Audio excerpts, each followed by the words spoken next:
Good morning, everyone. I call this session of the Public Service Commission to order. Madam Secretary, are there any changes to the final agenda?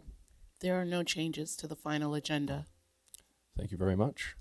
Before moving to the agenda, I'd like to conduct a roll call of commissioners. When I call your name, please confirm that you are present. Commissioner Diane Berman. Present. Commissioner James Alessi. Present. Commissioner Tracy Edwards. Present. Commissioner John Howard. Present. Commissioner David Valesky. Here. Commissioner John Majori. Here. Thank you. We'll now begin the regular agenda. Our first item for discussion is item 201, case 22-M-0429, which addresses the implementation of the Utility Thermal Energy Networks and Jobs Act. I'd like to note that this will include two presentations from staff. The first is an interim report, which will be given by Chris Stalicki. The second is the guidance order, which will be given by Peggy Neville. Jordan Lesser, Lori Kokenides, Justin Gundlach, and Anna Senatori are available for questions. Chris, please begin. Thank you, Chair. Good morning, Chair and Commissioners. Today I will present the staff report on the implementation of the Utility Thermal Energy Network and Jobs Act, which I will refer to as UTEN. You need to pull the slides in. Yeah, we do need the slides, please.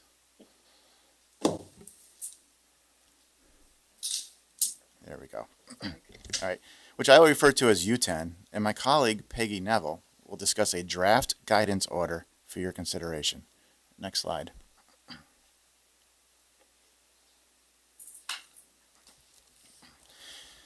The state of New York established nation-leading greenhouse gas, or GHG, emission reduction targets with the passage of the Climate Leadership and Community Protection Act, or CLCPA, in 2019. To achieve the emission reductions required by the law, it is necessary to reduce the combustion of fossil fuels in New York's building stock, which is the largest contributor to GHG emissions in New York. Recognizing the need for a utility-scale building electrification solution, the New York State Legislature passed the Utility Thermal Energy Network and Jobs Act, which I will refer to as the Act, and Governor Hochul signed it into law on January 5th, 2022. The primary purpose of the Act is to remove the legal barriers to utility development of thermal energy networks. The Act added Section 66-T to the Public Service Law, which requires the Public Service Commission, or the Commission, to commence a proceeding to consider the appropriate ownership, market, and rate structures for thermal energy networks and whether the provision of thermal energy by gas and/or electric utilities is in the public interest. Additionally, the Act requires that each of the 7 largest gas, electric, or combination gas and electric corporations submit to the Commission for review and approval at least one and as many as 5 thermal energy network pilot project proposals, with at least one pilot project in each territory proposed in a disadvantaged community, as defined by the CLCPA.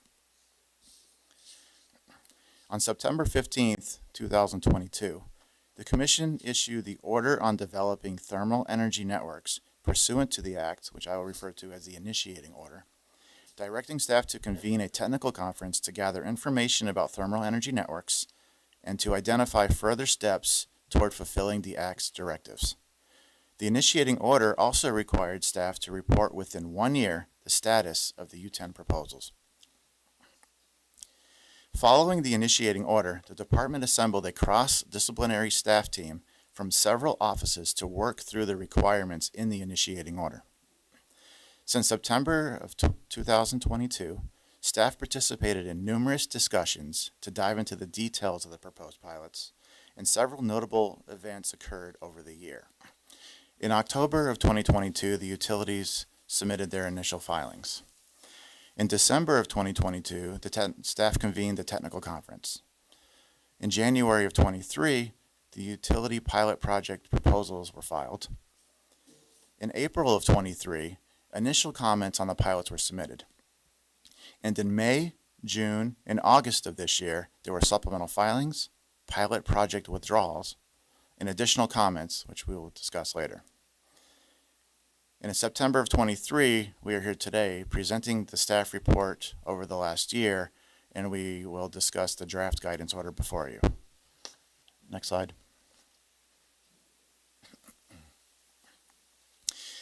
On December 1st, 2022, staff convened a technical conference that was held both in person and virtual. It was very well attended and included representatives from the utilities, NYSERDA, engineering firms, industry and advocacy groups, and Commissioner Berman.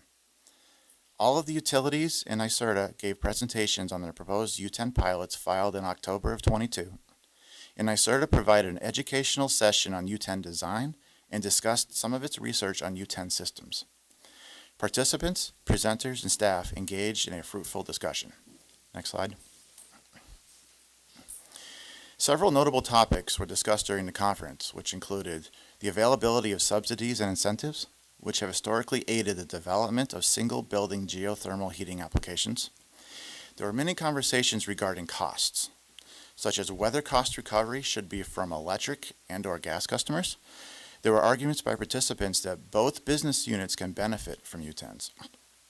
Costs around retrofits and new installations were discussed, as well as the complexities and costs associated with standalone geothermal systems versus U10s.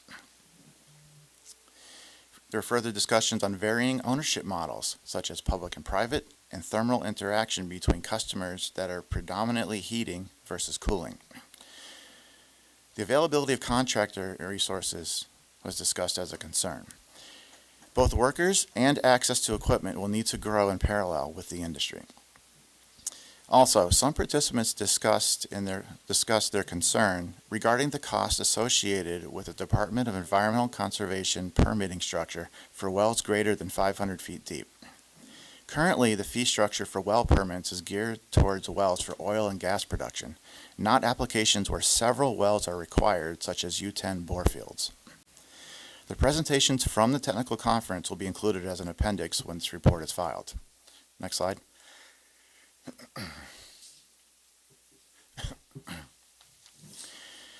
The utilities proposed 14 pilot projects, with 10 located in disadvantaged communities. The estimated total cost of the proposed pilots is between $360 and $435 million, and according to the utility filings, are estimated to take 1 to 2 years from commission approval to construction. The proposals are all varied in their level of detail, and several of the proposed pilots evolved over the course of several months. Con Edison, Orange and Rockland, and Central Hudson filed supplemental information in May and June of 23, and these filings had additional public comment periods. NFG withdrew its pilot due to final feasibility study findings. It stated that it will conduct an RFI process and submit a new filing by December 1st of 23. Kedley-Lipa withdrew their proposal pilot due to, quote, significant uncertainties regarding the viability of the project, unquote, and stated that they will submit a new filing by December 1st of 23. Next slide. The proposed pilot projects contained many notable features. Thermal energy resources can go beyond the traditional bore fields used in single building applications. U10 proposals included thermal inputs from a community youth center, a data center, large office building, grocery store, and one proposal included a municipal-owned bore field. On the other side of the thermal energy delivery are customers who will use the heat from the U10.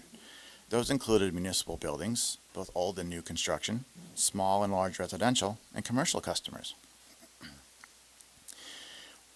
Other notable features of the proposed pilots include consideration of leak-prone gas pipe, applying the U10 as a non-pipe alternative, U10 ownership models between large, private, and municipal customers, as well as use of several different thermal sources that included a wastewater treatment plant, a lake, river, shallow closed-loop boreholes, and a surface water heat exchanger. A summary of the proposed pilots will be included as an appendix when this report is filed. Next slide. There were several parties that provided comments and helpful guidance on U10s. and some included discussions on aspects of specific proposed pilots. The joint environmental commenters noted that most utilities are proposing promising and innovative projects, but recommends the Commission delay approval until the utilities submit more detailed proposals. They also requested the Commission solicit more pilots and feasibility studies. A few commenters suggested the Commission imposed cost controls and moderate cost impacts to consumers by using longer amortization periods aligned with the usage life of the equipment to further minimize bill impacts.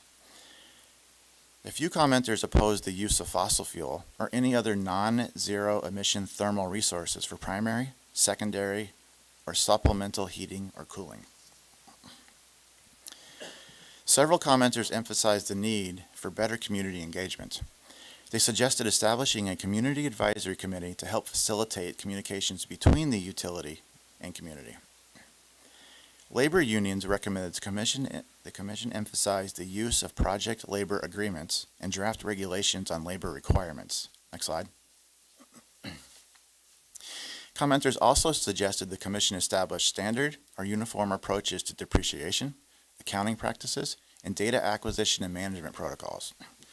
Additionally, they noted that data should be available in an open source fashion. The joint environmental commenters and HEAT included proposed examples of required data and data acquisition efforts, while the NRDC proposes a metric comparing U10 cost in comparisons to air source heat pumps. As far as utility-specific comments, so for Con Edison, approximately a dozen comments were received supporting Con Edison's pilot portfolio. New York City and NYCHA support Con Edison's Chelsea project. However, New York City does not support Con Edison's Rockefeller Center project and takes issue with Con Edison's overall projected cost.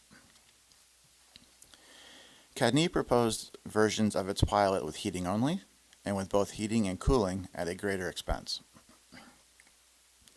There were over 500 form letter comments received opposing CADNI's pilot due to lack of cooling. New York City supports the pilot even if it will only provide heating. CADNI responded stating that it intends for the pilot to include cooling in some form. Commenters support NYSEG's Ithaca project and suggested other utilities model their system after NYSEG's loop design. For Central Hudson, the joint environmental commenters appreciate Central Hudson's supplemental plan and generally support the Commission approving the project. Next slide, please.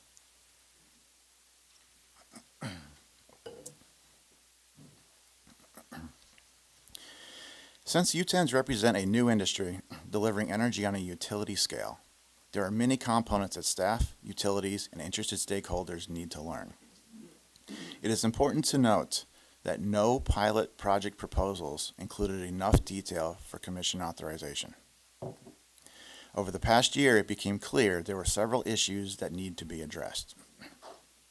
First, U10s can vary dramatically in design, complexity, and operation. This underscores the importance of designing systems to suit the particular type of customer load on the system. There are also U10s that use different temperatures, and not all need to be ambient temperature like traditional geothermal systems in New York and many of the proposed pilot projects.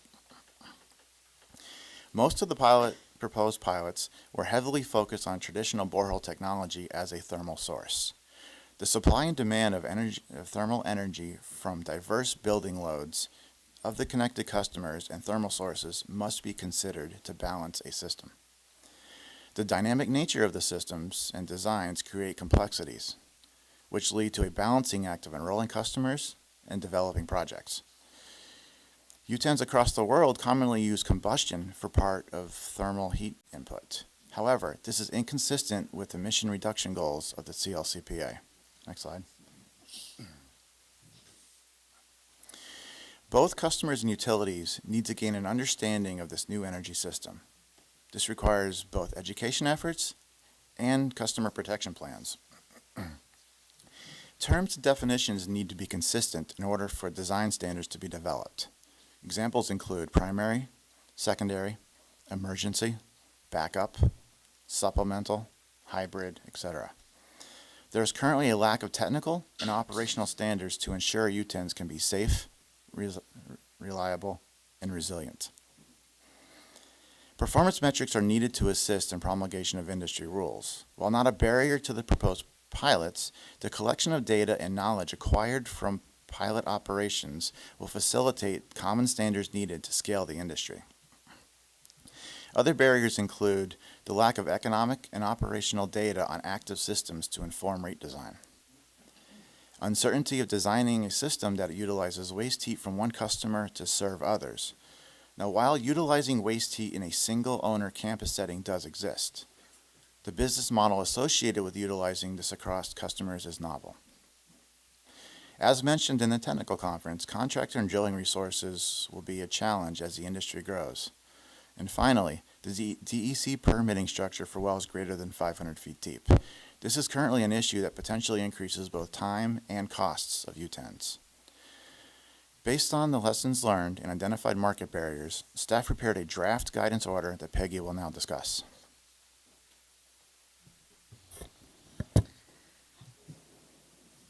Next slide, please.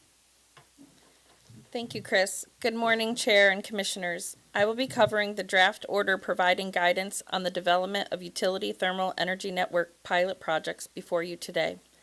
As Chris has covered, there has been substantial activity within the proceedings since its inception that has led to today's agenda item. As noted, the pilot proposals received to date hold promise, yet do not include all of the necessary information or level of detail for the Commission to assess their merit and make an informed decision on whether to authorize construction of any of the pilot projects at this time. However, it is clear the development of the pilot projects is multifaceted and complex. The draft order recognizes this and establishes a phased approach to the further development and advancement of the pilot projects. This approach will provide structure and transparency to the process, along with clarity to the utilities and other stakeholders as to the requirements that must be met to advance each project. This approach is intended to minimize risk to potential U-10 customers, the utilities, and the ratepayers, while advancing projects that are in the public interest as quickly as possible. Next slide. The draft order recognizes 5 distinct stages as illustrated on the slide. Stage 1, pilot project scope, feasibility, and stakeholder engagement. Stage 2, pilot project engineering design and customer protection plan. Stage 3, customer enrollment and pilot project construction. Stage 4, pilot project operation and management. And Stage 5, pilot project review, recommendations, and conclusions. Next slide.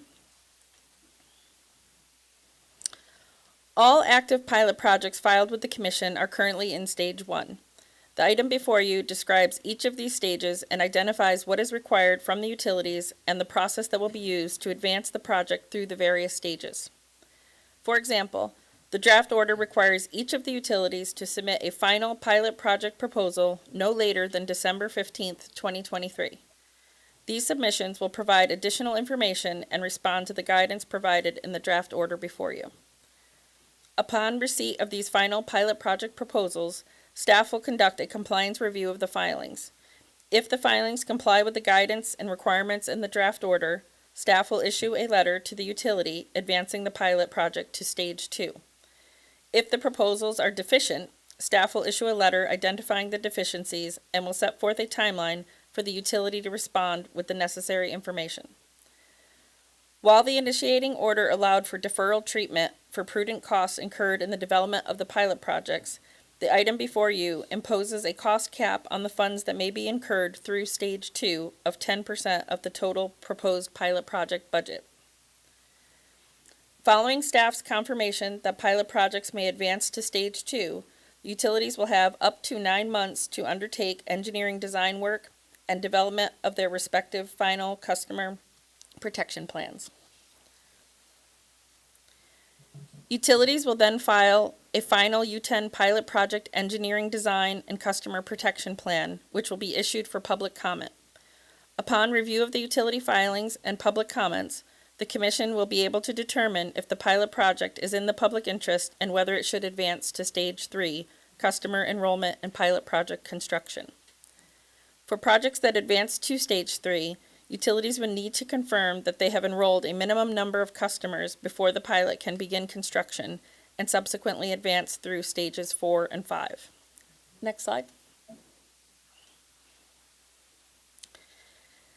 Beyond establishing this staged implementation approach, the draft order provides clarification and guidance through a number of additional actions to ensure the proceeding is conducted with efficiency, transparency, and opportunities for additional stakeholder engagement. First, the draft order recognizes the need for a common set of terms and definitions and directs staff to convene a technical conference within 30 days of the issuance of the order. The technical conference will identify key concepts and develop mutually agreed upon terms and definitions for use within this proceeding and others involving thermal energy networks. Staff is further directed to file these terms and definitions with the Secretary to the Commission. Next, the draft order speaks to the importance of metrics to measure the performance of the U10 pilot projects and the need to ensure this information is made available to staff, the Commission, and other stakeholders. The draft order specifies 4 distinct categories of performance metrics. 1, technical, 2, financial, 3, customer or societal, and 4, safety and reliability.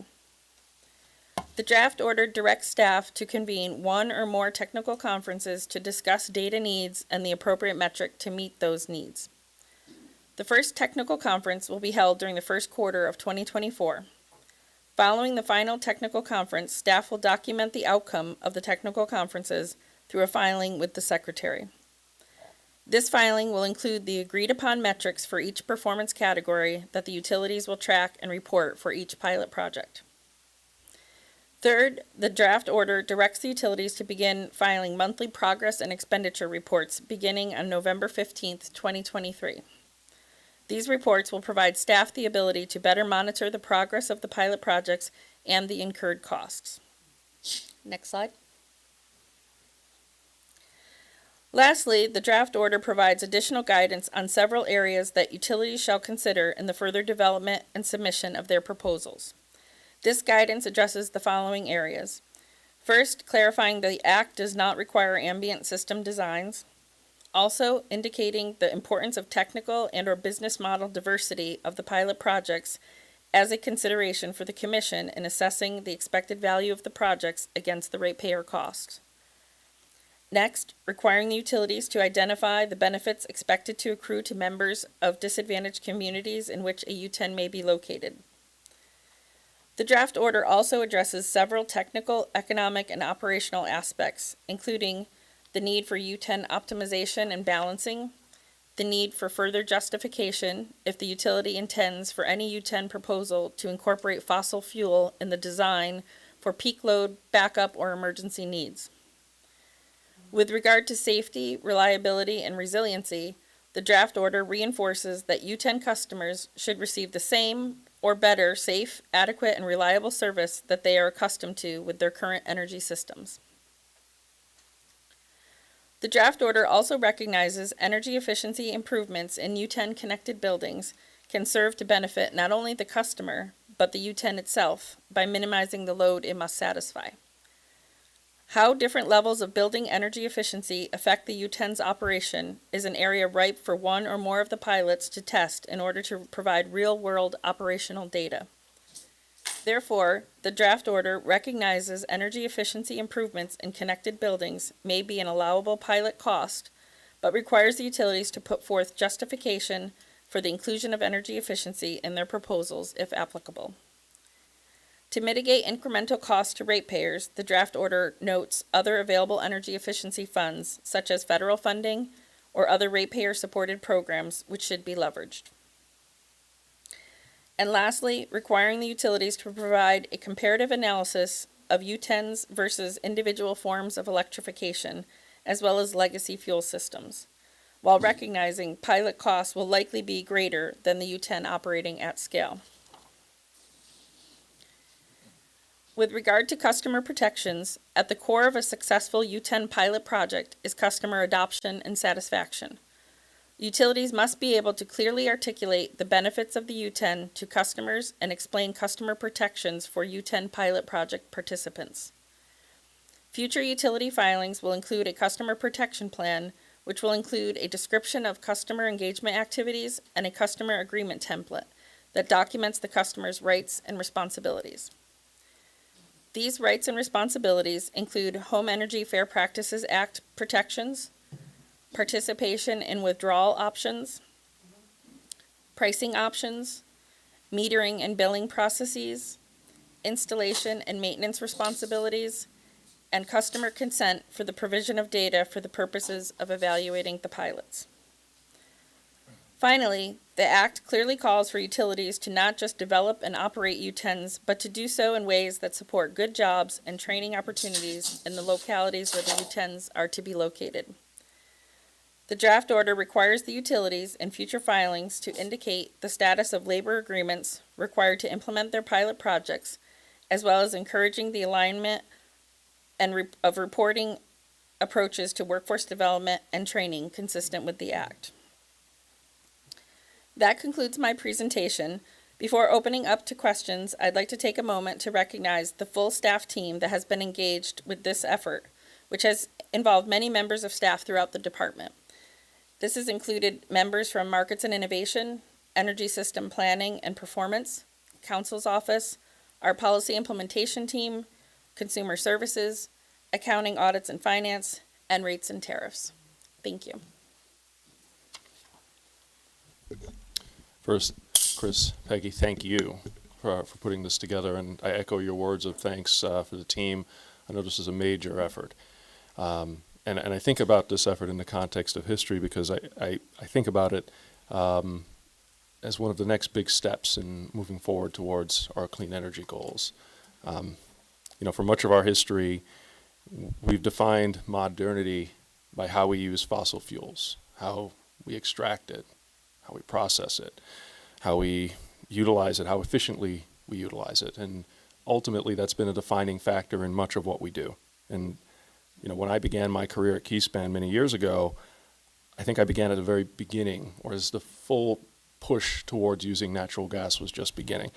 And I think back to those days, and I think what was happening at that time, and were it not for the availability of natural gas then, much of the buildings that have been built the past 20 years would likely be using a very different fuel. I went to public school, and that school at the time was burning 6-oil, or possibly coal, not quite sure. But I know this because I could see the black plumes rising through the sky on the way to school every day in the wintertime. Now, we can argue about the merits of natural gas, but ultimately those plumes came to a stop. And I know this because as late as the 90s, about a half dozen schools in the downstate area were still burning coal. So I think about this in the context of that transition. I think about what we're doing here, and I recognize the natural gas transition didn't happen overnight. It took decades. It took lots of planning, lots of coordination, lots of investments, and it also came with many concerns, foremost among them, the cost.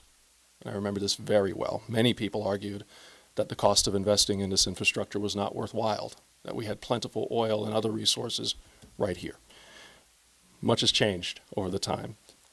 But we've always known that those investments in gas infrastructure would be costly. But we knew that the cost would be worth bearing to address the environmental issues that we were dealing with at the time. Now, many in this room probably don't remember this, but for a good long while, New York was plagued with acid rain throughout the upstate region. And though we don't see those problems as great today, the impacts are still there. There are many parts of the state that still suffer from the environmental degradation caused from that. Now, I've never personally experienced it, but I've seen it on many hikes throughout upstate New York. And we've stopped burning coal for a long time now. So I think about this. I think about the transition to natural gas. I think about all the things we did at that time, and I think about this in that context as the next step. I like to look at what we've done with natural gas as that down payment, that initial investment towards the clean energy future. The first stone in that bridge, because we've always viewed natural gas as a bridge fuel. And I see your work here today as the next stone in that bridge, bringing us towards the clean energy future we all want. So I want to thank you all from the bottom of my heart for making this all possible and creating what I see as a visible, concrete next step in our path towards that future. So we're not just creating a new system, we're reimagining energy use in New York State. Just as we reimagined it with the use of natural gas, we're displacing coal and fuel oil, these U-10s will create a whole new environment. Now, you might not see the fumes from that natural gas combustion today, but you won't experience them tomorrow once these U-10 networks are in place. And I think that's going to be a very significant and important opportunity. So now as we leverage the expertise of our utilities and our unions and our DPS employees and everyone else, I see this as a great way to build on our current experience, both in the transition to natural gas to now. We're continuously building, and we're taking that success that we've accomplished, building on that further to even greater heights. So I'm happy to see and hear that the utilities are refining their efforts throughout, putting forward new pilots and revising their estimates. That's going to be important as we move forward. So success here, I think, it's going to be really critical that we build out these utility thermal energy networks, and we do so in a thoughtful and carefully managed way. And you've certainly laid that out today. And the process that I see before us is very much aligned with the care we've taken in our previous transitions. So I think, again, this is a great framework. The staged implementation approach, the consistent language and definitions, all of these will be critical in maintaining our core goals as a commission: safety, reliability, and affordability. So again, I want to thank staff. This has been amazing work. I'm really looking forward to seeing where this goes, and thank you for all your efforts and hard works in making this a reality. Commissioner Berman. Thank you. Thank you to staff. So the initiating order came about because we had in June 2022 legislation passed both houses, and then quickly after in July it was signed by the governor. Actually, that day there were 3 bills that were signed, and one of the provisions in this legislation that was enacted opened the door to allow or to explore allowing utilities to build and own networks that distribute thermal energy, and it was to be under the Public Service Commission in the implementation of that.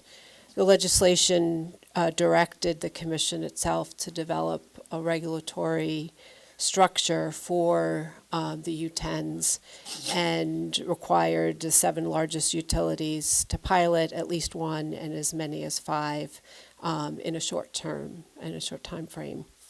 There were also provisions in the legislation with prevailing wage requirements further on renewable energy projects. And so in September of 2022, we initiated the order.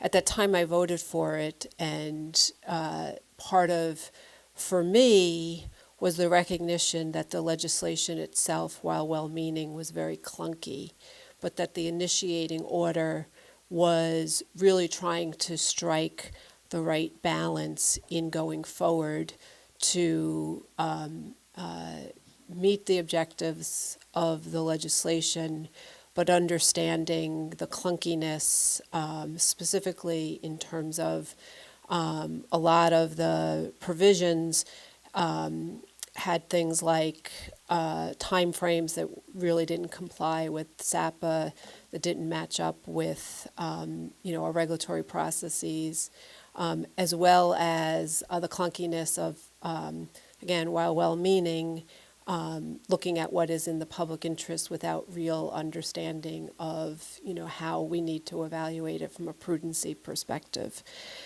So we also recognized at that time that we were concerned about the fact that we were asking the utilities to put forth pilot programs, potential pilot programs, that we may not get robust, substantive pilot programs for us to approve because of the sort of quick turnaround. And so we built into the initiating order, I think rightfully so, a review process and an opportunity for further engagement. And so it's not surprising that we don't have as many details as would be appropriate to approve the pilot programs. I think it's a growing, continual process that will require us, staff, as well as the commission, to be hands-on in terms of helping to give guidance, which is why we're here today for this guidance order, to give further guidance on that to help then flush it out. I think that what's important is from the initiating order, we set forth the importance of being mindful of a careful, responsible transition. We set forward the requirements of ensuring safety and resiliency and reliability and being mindful of the costs. And this guidance order sort of builds upon that. We actually will be looking at some opportunities for pairing the U10s with some fossil fuel as appropriate. So this is not, a ban on that. It's just a recognition that we need to look at what may be viable to help flush out what may need to be done, and to look at the feasibility of a lot of that, and then to put on all of us going forward a recognition of the overall picture of this transition and what that looks like. And I think that's important.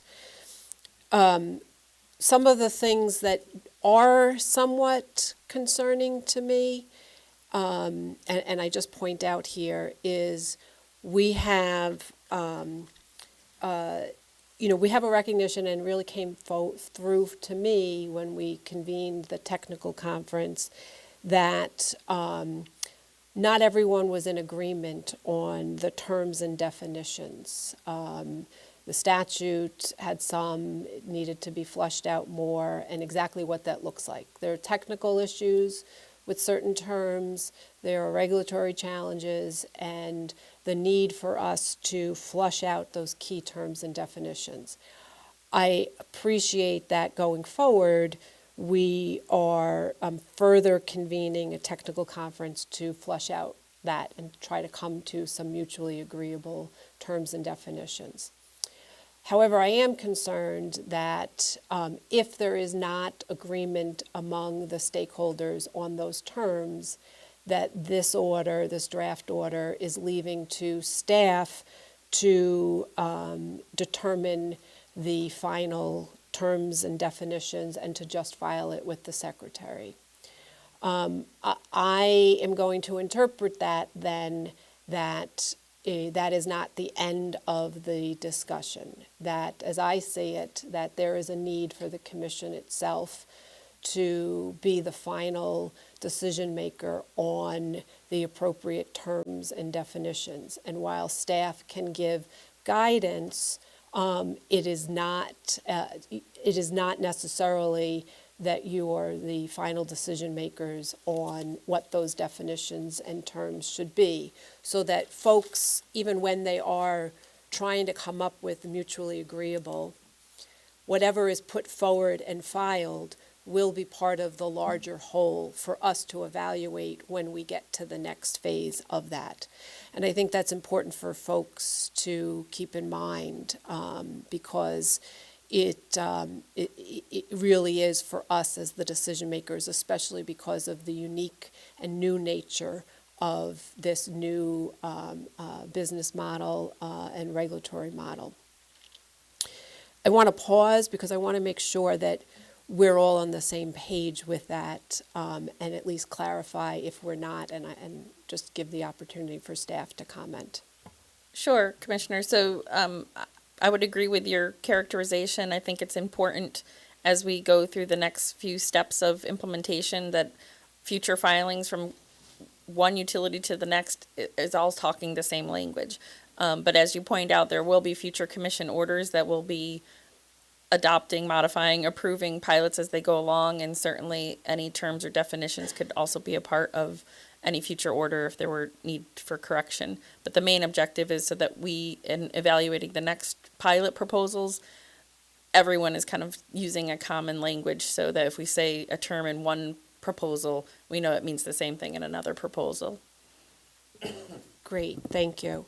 I was also particularly struck at the technical conference, and I think it's captured here not only in the PowerPoint but also in the order, that some of the challenges are, looking at the costs, the feasibility of these networks, the technical issues, regulatory sort of concerns, and establishing, the accountability and the metrics of that. And so going forward, it's important to, sort of remind folks that we are not necessarily here determining whether utilities will own and build these. It is really looking at it from a pilot program and then helping us as we gather more information and learning, and that there will be a need to evaluate the feasibility of the pilots, and then from that, after they're approved, the accountability on the success of them, and then learning lessons from that. One of the challenges has been, or identified as a challenge, is the DEC permitting on the wells over 500 feet deep. I do recognize that there is pending legislation that may get signed or vetoed, and I'm curious if it was to be signed, how that then gets incorporated into the process, especially as we look to, not obviously part of the drive towards that legislation is hoping to lessen the costs, but also in the New York City area, I think it was identified as a barrier because of the feasibility with the land, right? That if you had to do them close together and different things, the boreholes, it was a challenge if you didn't have that. My concern is, assuming that legislation gets passed, I would like to make sure that we are looking at what it means from a safety perspective, from a feasibility perspective, and then if we have more of these, what does that look like in terms of sort of rushing to do them? And I don't know if staff has any perspective on that.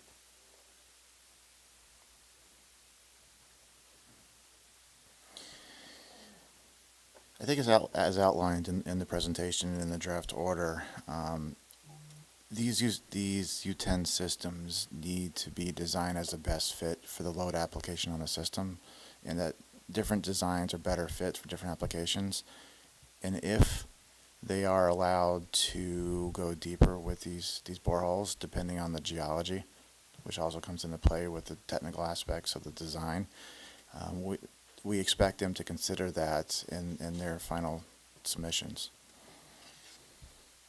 Thank you. Especially because this legislation was focused on helping with electrifying buildings. And, this week in particular, New York City has put forward a bunch of proposals and focus on encouraging New York City building owners with electric heat pumps and working with NYSERDA.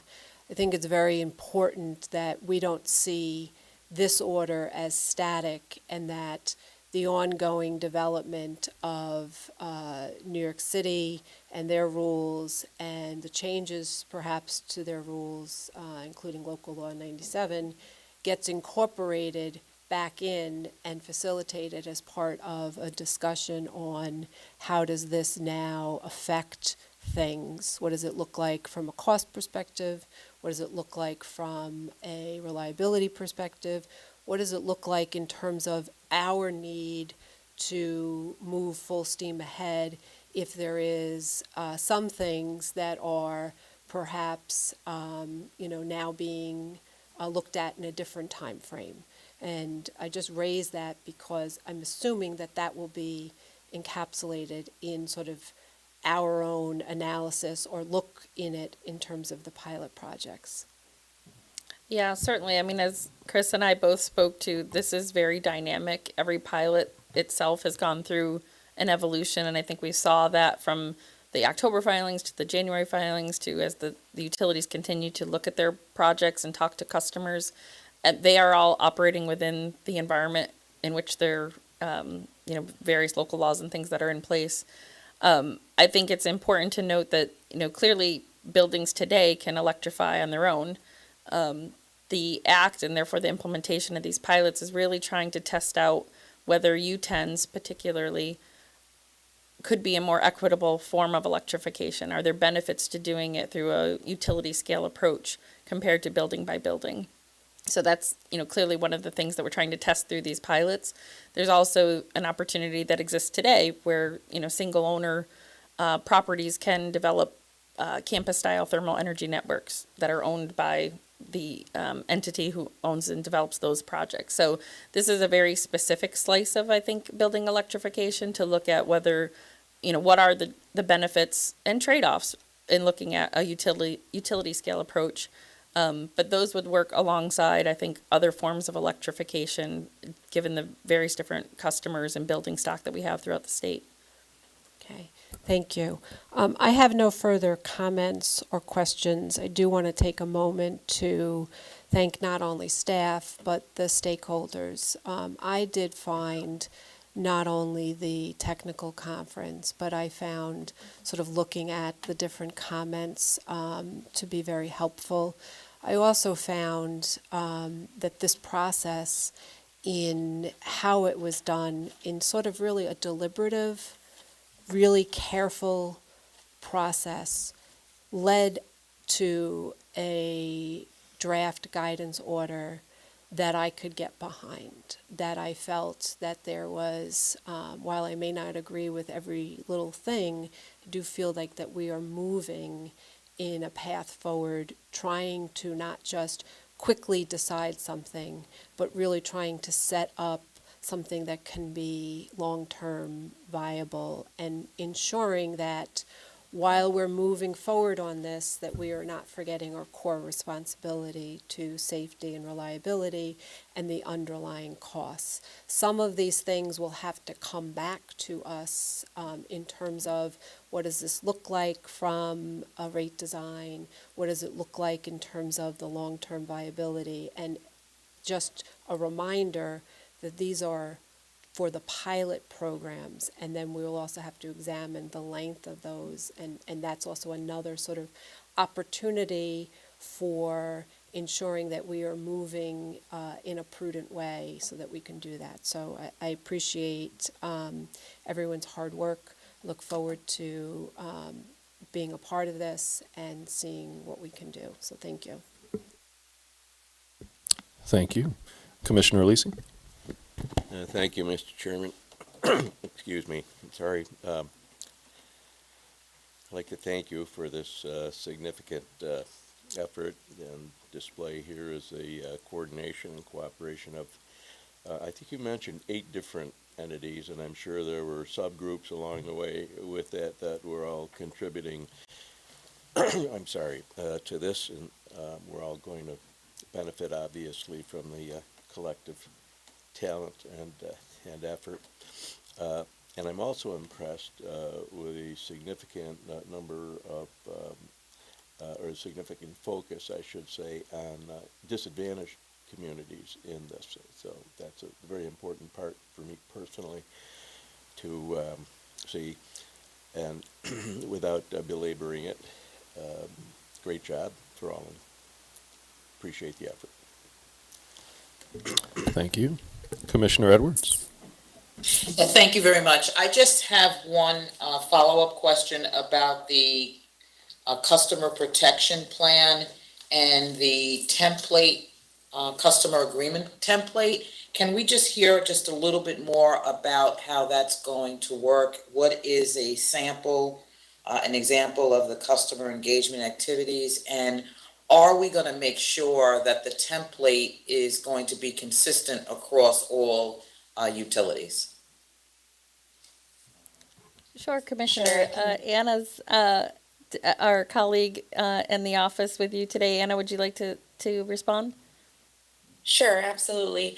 So, as Peggy shared earlier, the guidance order will provide the minimum requirements for the customer protection plan, including the component of customer engagement, which requires the utilities to describe the methods to recruit customers, including customer outreach and education material that will be distributed to customers, the messaging, the type of messaging that they will include, including details about pre and post construction, and having a good understanding of the type of schedule that will involve in construction for customers to be prepared in case there are impacts or disruption to their service. We also want to have a list of the outreach materials and including the languages in which they will be available for customers if there are other languages spoken in other communities.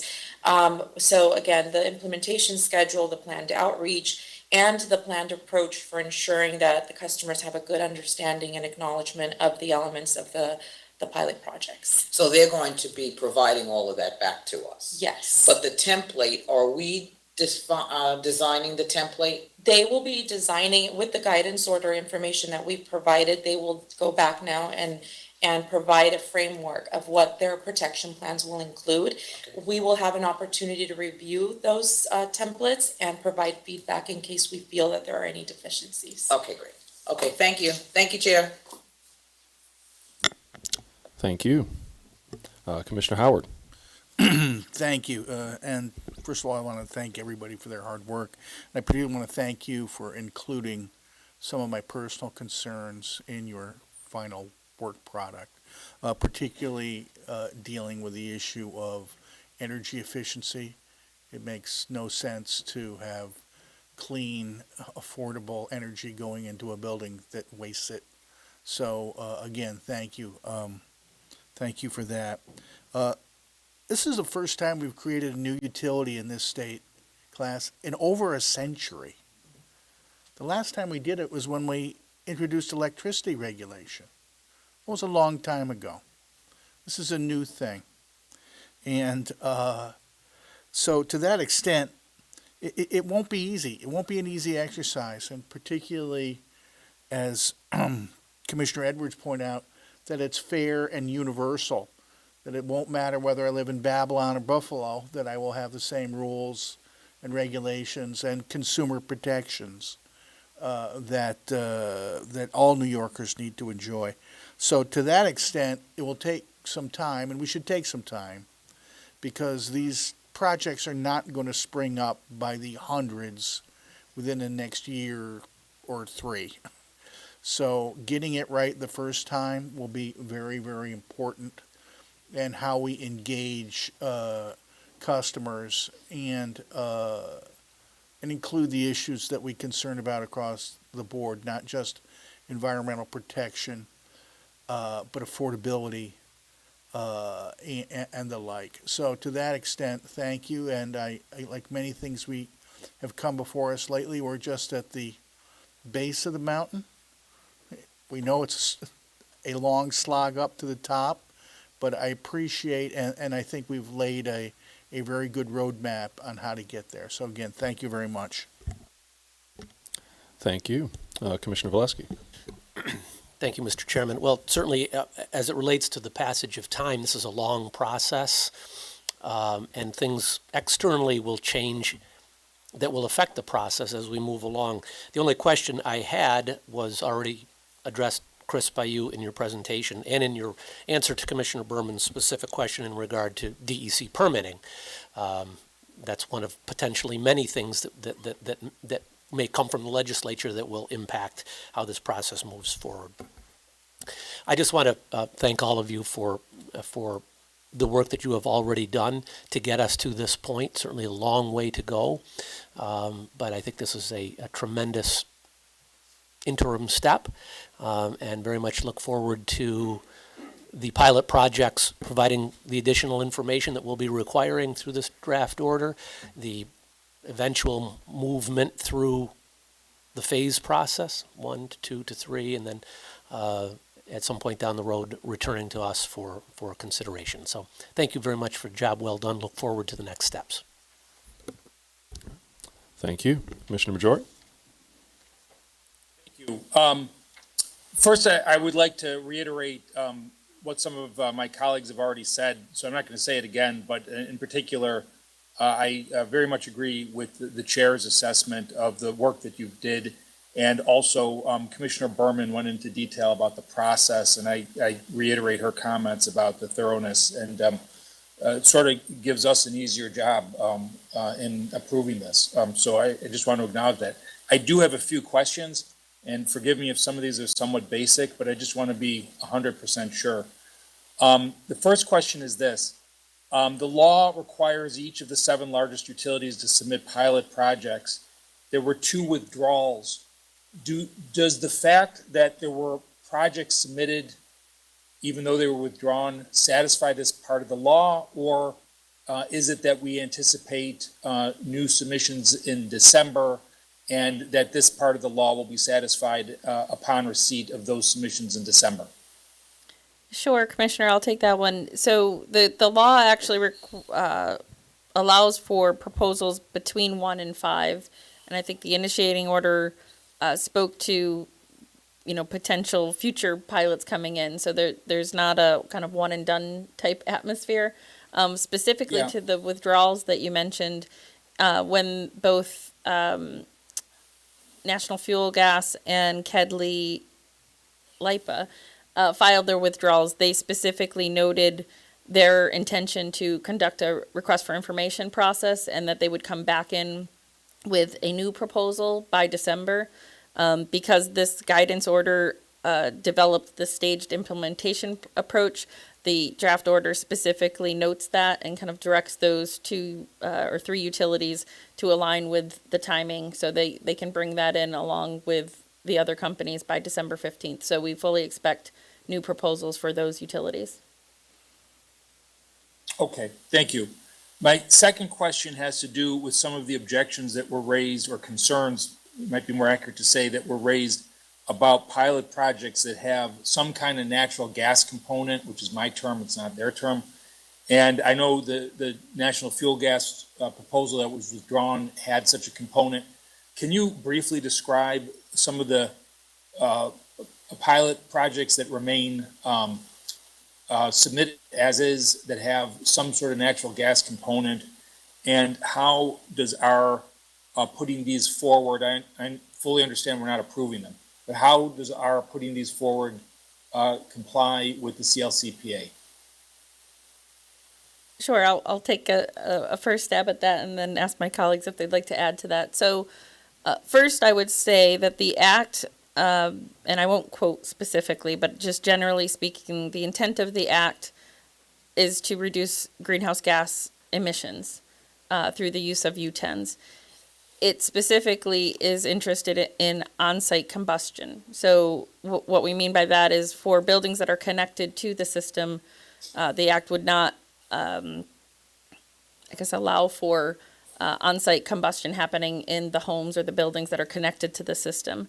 The Act is not specific that there's that there's a prohibition on any fossil fuel in the design of the network itself.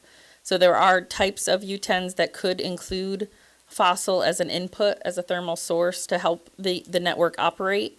But clearly that still has to operate within the overall emission reduction requirements. So specifically in this guidance order, we touch on that subject by making it clear that proposals that come in need to provide further justification if fossil fuels are within the design of the network. Those should not be there to cover base load operations of the U-10. The purpose of the U-10 is to go to a non-fossil based system.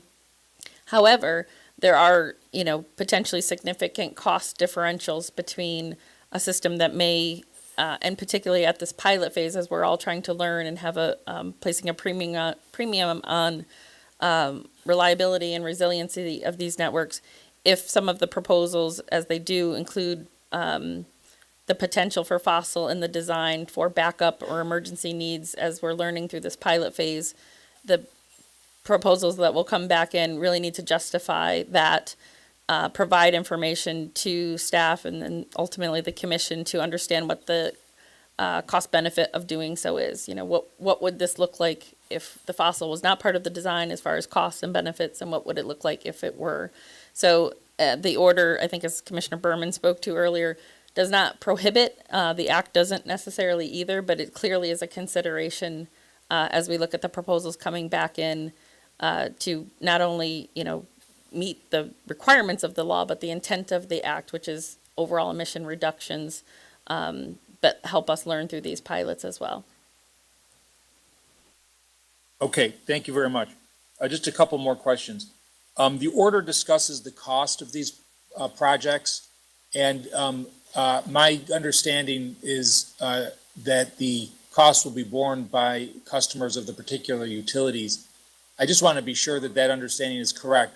Are customers of a different utility subsidizing a U10 for a utility that they are not themselves customers of in any of these circumstances? So let me answer the question in two parts. One, this order is not making any determinations on cost recovery. That will Right. come back before you Right. all. Got it. The Yeah. proposals, however, do vary. Most of the proposals suggest cost recovery should come from the gas ratepayers as a kind of a replacement to potential gas service. We do have a couple of utilities who have proposed cost recovery from electric ratepayers. That's usually, those are exclusively to companies who are both electric and gas companies. So just a slight nuance to your question there. For example, Con Edison, who's both an electric and gas company, has proposed the cost should be covered from the electric customers. That is something that needs further deliberation, further information from all of the utilities. We need to look at, you know, kind of the reasoning and the bill impacts associated with all of that, and that would be brought back before the commission at the point in time where the commission decides on projects advancing and how we should recover those costs. Those decisions would be made at that time. Okay, thank you, and I understand what you just said, and I also think my question was a little clunky, so I'm just gonna, you answered part of what I was getting at, but I just want to be sure. Say hypothetically, the beneficiaries of Con Ed's proposed U10, not approving it today, there's a lot more to understand. That project is not going to be paid for by customers of, say, RG&E in any way. Is that correct? Correct. Okay, all right. That's what I thought, and sorry for the clunky phraseology.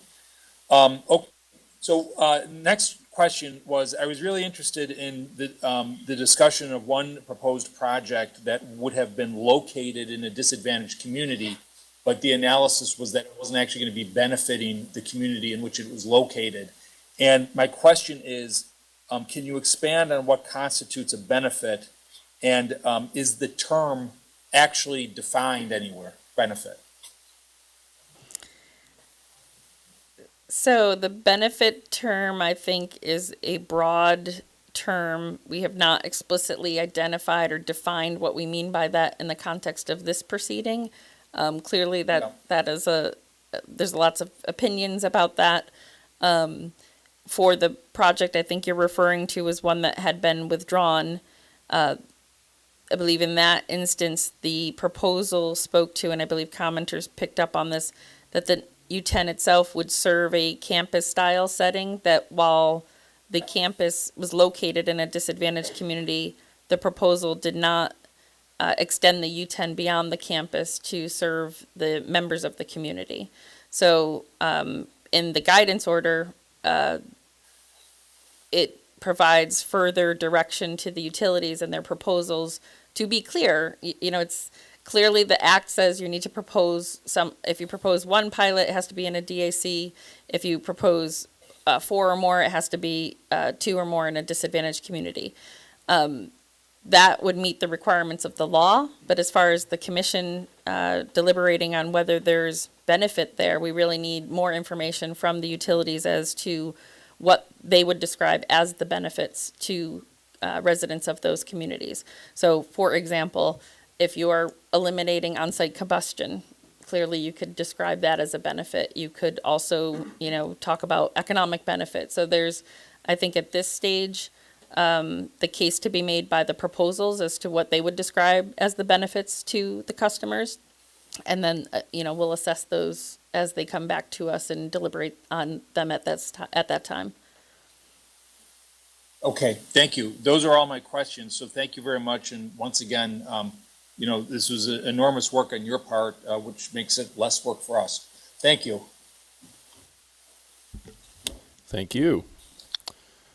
So I'll now do a call for a vote. My vote is in favor of the recommendation to issue guidance on the development of utility thermal energy network pilot projects. Commissioner Berman, how do you vote? Yes. Commissioner Alisi? Yes. Commissioner Edwards? Yes. Commissioner Howard?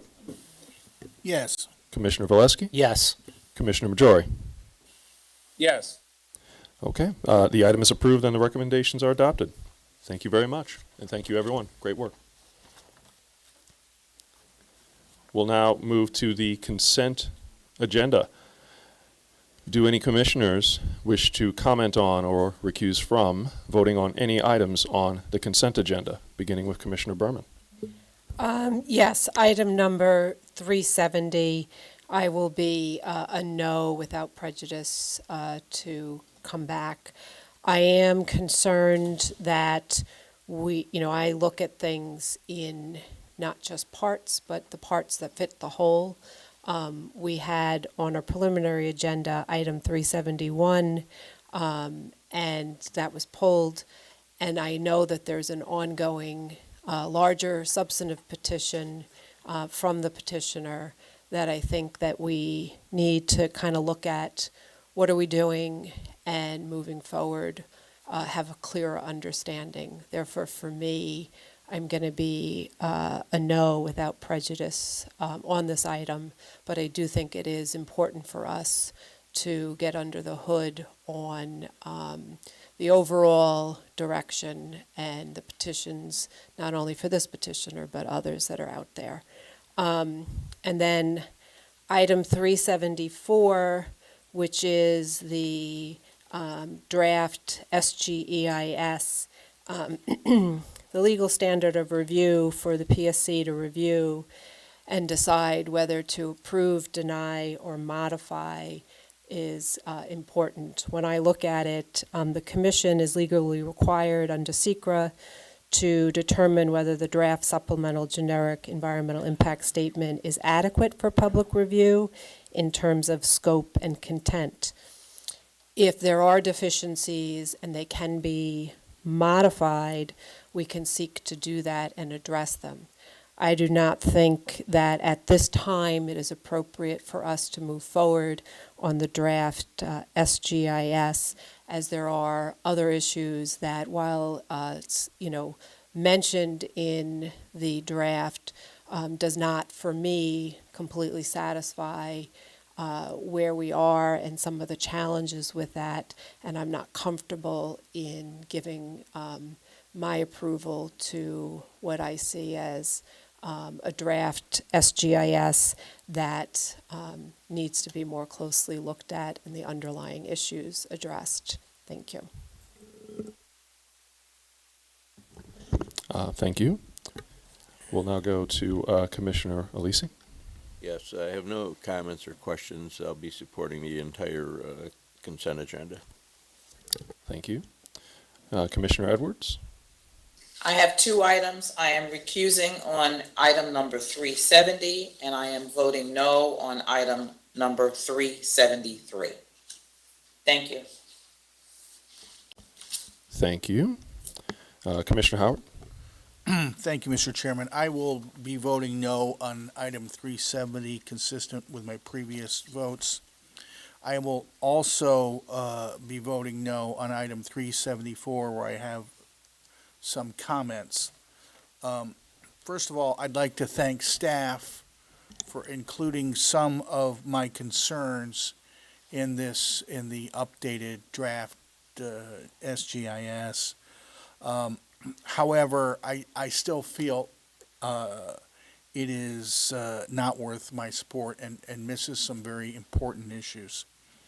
I have three basic concerns, and they are largely dealing with the lithium-ion technology, which is the primary technology used in large and small-scale facilities. And it's this technology that I believe the draft SGIS falls short. The current source of raw lithium and initial processing is largely done in Asia, predominantly China. Ignoring the global impact of this supply chain in many ways, I believe, exports New York's environmental impacts to communities who are often exploited and do not have the meaning, would not meet New York State's tough environmental standards. In our goal in improving the lives of New York's impacted communities at the expense of other humans, in my mind, is totally unacceptable. I believe it's at this stage in the process, this draft stage, that this situation should be acknowledged and analyzed. It is highly unlikely that domestic lithium mining and processing will come anytime soon, given the stringent opposition of communities where U.S. lithium deposits have been identified, leaving the industry dependent on foreign supplies for many years. Quite frankly, I'm a little shocked by that New York environmental activists have not pointed out this conundrum, particularly regarding the spirit, if not the letter, of the CLCPA, which requires this type of cradle-to-grave analysis. My second concern is fire risk. And while the draft acknowledged the possibility of large uncontrolled fires at lithium-based storage locations and cites recent fires in Suffolk, Orange, and St. Lawrence counties, it points to the need for a very strict oversight of construction and ongoing operation and maintenance activities, which I don't believe at this time we can assure New Yorkers on our today, with a relatively small deployment of these facilities, could be done in a way when we have many, if not hundreds, including thousands of tons of lithium spread throughout New York State. Clearly, communities need to know the risk and the regulatory oversight of these facilities before they acquiesce to the construction in their localities. My third concern is disposal. I believe that the draft does fall short on the issue of lithium recycling and disposal. In fact, many communities have rejected lithium recycling facilities in their communities. And I believe this issue requires more and rigorous analysis. For those reasons, I will be voting no. Thank you, Mr. Chairman.